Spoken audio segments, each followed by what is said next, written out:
ओम श्री परमात्मने नमः। ये मे मतम् इदं नित्यम् अनुतिष्ठन्ति मानवः श्रद्धावन्तः अनसूयन्त मुच्यन्ते ते अपि कर्मभिः। ये जो मैं मेरे मतम आदेशों को इदम इन नित्यम नित्य कार्य के रूप में अनुतिष्ठन्ति नियमित रूप से पालन करते मानवः मानव प्राणी श्रद्धावन्तः श्रद्धा तथा भक्ति समेत अनसूयन्तः बिना ईर्ष्या के मुच्यन्ते मुक्त हो जाते हैं ते वे अपि भी कर्म भी सकाम कर्मों के नियम रूपी बंधन से। जो व्यक्ति मेरे आदेशों के अनुसार अपना कर्तव्य करते रहते हैं और ईर्ष्या रहित होकर इन उपदेश का श्रद्धापूर्वक पालन करते हैं वे सकाम कर्मों के बंधन से मुक्त हो जाते हैं। श्री भगवान श्री कृष्ण का उपदेश समस्त वैदिक ज्ञान का सार है, अतः किसी अपवाद के बिना यह शाश्वत सत्य है। जिस प्रकार वेद शाश्वत है उसी प्रकार कृष्ण भावनामृत का यह सत्य भी शाश्वत है। मनुष्य को चाहिए कि भगवान से ईर्ष्या किए बिना इस आदेश में दृढ़ विश्वास रखे। ऐसे अनेक दार्शनिक हैं जो भगवद गीता पर टीका रचते हैं किंतु कृष्ण में कोई श्रद्धा नहीं रखते। वे कभी भी सकाम कर्मों के बंधन से मुक्त नहीं हो सकते, किंतु एक सामान्य पुरुष भगवान के इन आदेशों में दृढ़ विश्वास करके कर्म नियम के बंधन से मुक्त हो जाता है, भले ही वो इन आदेशों का ठीक से पालन न कर पाए। कृष्ण भावनामृत के प्रारंभ में भले ही कृष्ण के आदेशों का पूर्णतया पालन न हो पाए, किंतु चूंकि मनुष्य इस नियम से रुष्ट नहीं होता और पराजय तथा निराश का विचार किए बिना निष्ठापूर्वक कार्य करता है, अतः वो विशुद्ध कृष्ण भावनामृत को प्राप्त होता है। हरे कृष्ण हे अर्जुन, जो कोई भी मनुष्य दोष बुद्धि रहित और श्रद्धा से युक्त हुए सदा ही मेरे इस मत के अनुसार बरतते हैं, चलते हैं, वे पुरुष संपूर्ण कर्मों से छूट जाते हैं। भगवान की पूजा और श्रद्धा का भाव भगवान के कथन के अनुसार कर्मों का साधन करने से वे कर्म भगवान की पूजा बन जाते हैं, चाहे वे युद्ध जैसे घोर कर्म ही क्यों ना हो। यही नहीं बल्कि इस प्रकार कर्तव्य कर्म करने से इस संसार की आवश्यकताएं तो सभी पूरी हो जाती हैं, परंतु साथ ही आगे के लिए कर्मों के बंधन से छूटकर मनुष्य आवागमन के चक्र से भी छूट जाता है। इसके लिए चित्त में दो भावों का रहना बहुत आवश्यक है। पहला भाव तो श्रद्धा है। श्रद्धा का तात्पर्य है कि जिससे मार्गदर्शन लिया जाए उसके प्रति मन में पूज्य भाव और श्रेष्ठ भाव होने चाहिए, साथ ही उसकी सामर्थ्य में भी पूरा विश्वास होना चाहिए।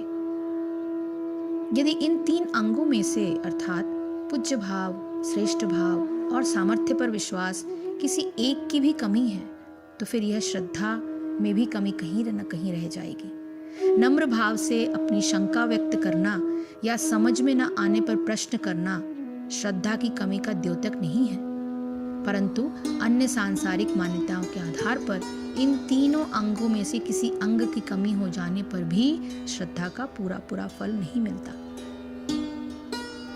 अनुसूया भाव, श्रद्धा के साथ ही चित्त में अनुसूया भाव का होना आवश्यक है। असूया दोष दृष्टि को कहते हैं और अनुसूया दोष दृष्टि से रहित होने को कहते हैं। वास्तव में श्रद्धा और अनुसूया भाव दोनों एक दूसरे के पूरक हैं, इसलिए इन दोनों भावों से युक्त होकर ही भगवान द्वारा निर्देशित विधान से कर्मों का अनुष्ठान करते हुए मनुष्य परम शक्ति को प्राप्त हो सकता है। परंतु जो लोग भगवान के मत अनुसार कर्म के मार्ग पर नहीं चलते उनके लिए भगवान कहते हैं, ये तु एतत् अभ्यसूयन्त न अनुतिष्ठन्ति मे मतम् सर्वज्ञान विमूढ़ान तान विद्धि नष्टान अचेतसः।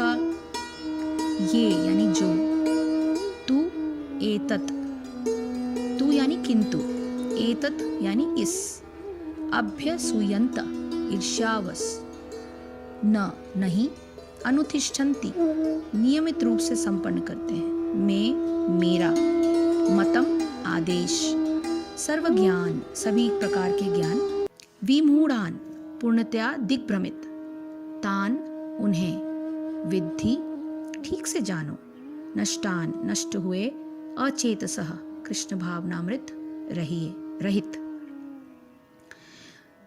जो ईर्ष्यावश इन उपदेशों की उपेक्षा करते हैं और इनका पालन नहीं करते, उन्हें समस्त ज्ञान से रहित दिग्भ्रमित तथा सिद्धि के प्रयासों में नष्ट भ्रष्ट समझना चाहिए।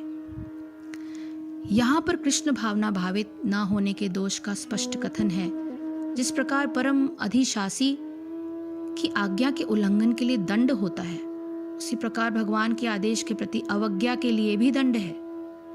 अवज्ञाकारी व्यक्ति चाहे कितना ही बड़ा क्यों ना हो, वो शून्य हृदय होने से आत्मा के प्रति तथा परब्रह्म परमात्मा एवं श्री भगवान के प्रति अनभिज्ञ रहता है।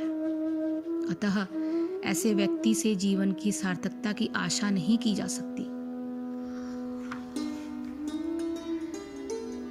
जो दोष दृष्टि वाले मूर्ख लोग मेरे इस मत के अनुसार नहीं बरतते, उन संपूर्ण ज्ञानों में मोहित चित्त वालों को तो कल्याण से भ्रष्ट हुए ही जान, उनका कभी कल्याण नहीं हो सकता। इस श्लोकों में पूरा बल अनुसूया भाव पर है।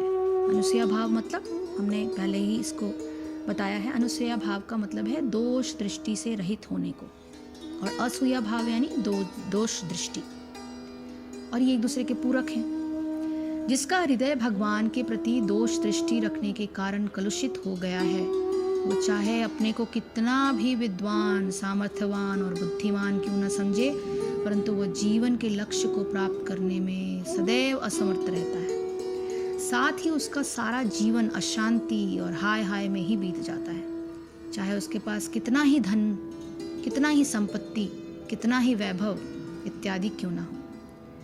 ऐसे लोग इस जीवन में तो असंतुष्ट ही रहते हैं। ऊपर से मनुष्य जीवन का उपयोग कर्म बंधन से मुक्ति के लिए न करने के कारण वे आवागमन के चक्र में ही पड़े रहते हैं। अब इस स्थल पर एक अत्यंत महत्वपूर्ण शंका मन में उठ सकती है। शंका यह है कि यदि कोई चाहे तो क्या वो हठपूर्वक कर्म का सर्वथा त्याग कर सकता है?